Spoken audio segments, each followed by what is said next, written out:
मुक्ति के मार्ग की हम चर्चा कर रहे हैं, तो प्रश्न अब ये है कि मुक्ति के मार्ग में जाना तो हर व्यक्ति चाहेगा, परंतु ऐसा उसके लिए उसको साधना करनी पड़ेगी।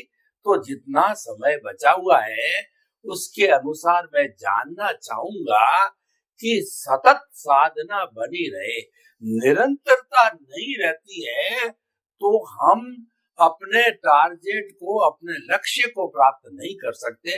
लक्ष्य तो मुक्ति बन गया, लक्ष्य तो विज्ञान बन गया, और उस विज्ञान को प्राप्त कैसे कराएं? तो जितना समय बचा है इसको और भी आगे लेंगे।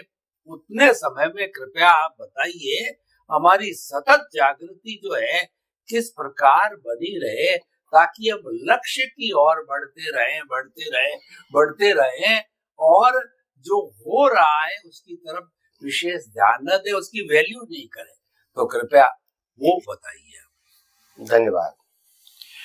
तो पहली बात यह है कि हमको ये समझना पड़ेगा कि आत्मा की वैल्यू क्या है और संसार की वैल्यू क्या है।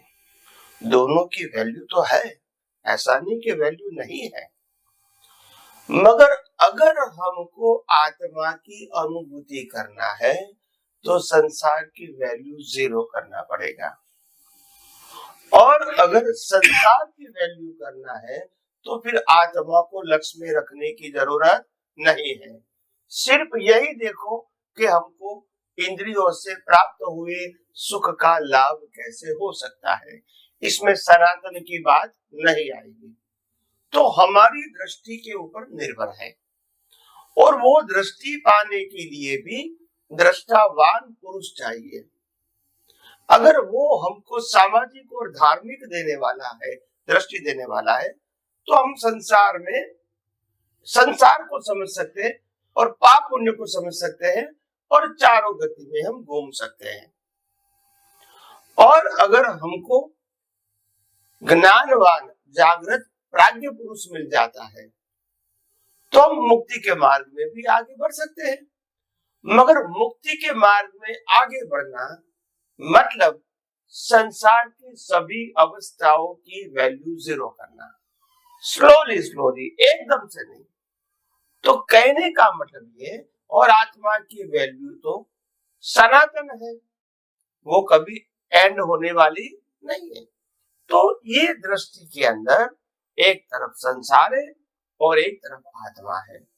जैसे जैसे आप संसार की होते हुए भी वैल्यू दृष्टि से खत्म करोगे, व्यवहार को बदलना नहीं है, और आत्मा की वैल्यू दृष्टि से बढ़ाओगे तो धीरे धीरे निर्मोही होंगे, राग द्वेष नहीं होंगे, मिथ्या ज्ञान मिथ्या दर्शन खत्म होगा, आध्यात्म का डेवलपमेंट होगा, और धीरे धीरे केवल दर्शन और केवल ज्ञान की प्राप्ति भी करोगे। तो ये एक रास्ता है।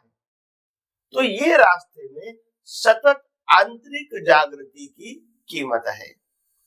संसार में बाह्य जागृति की कीमत है, इंद्रिय ज्ञान की कीमत है, आध्यात्म में सनातन सत्य की कीमत है, आत्मा की कीमत है, कुदरत, कुदरती कानून और कुदरती रचना की कीमत है। तो इसीलिए आध्यात्म मार्ग में आगे बढ़ने के लिए ये सब बातें समझनी बहुत जरूरी है, और हम आगे बढ़ भी रहे आए। हम आगे एपिसोड में और भी आध्यात्म विज्ञान की बात करते रहेंगे। स्वामी जी, आपका बहुत बहुत धन्यवाद। सतत जागरूकता के लिए आपने हमारे को एक थंब रूल दिया कि आप वैल्यू, इंटरेस्ट और इंटेंशन क्या है। अगर आत्मा की वैल्यू और इंटरेस्ट और इंटेंशन है तो निश्चित तौर से मुक्ति है, और आपको जो देहाध्यास की वैल्यू, इंटेंशन और इंटरेस्ट है तो भ्रमण करना पड़े। बहुत सुंदर आपने एक हमारे को सूत्र दिया। आपके समस्त श्रोताओं की तरफ से आपको बहुत बहुत धन्यवाद। साधुवाद करते जय सच्चिदानंद। जय सच्चिदानंद।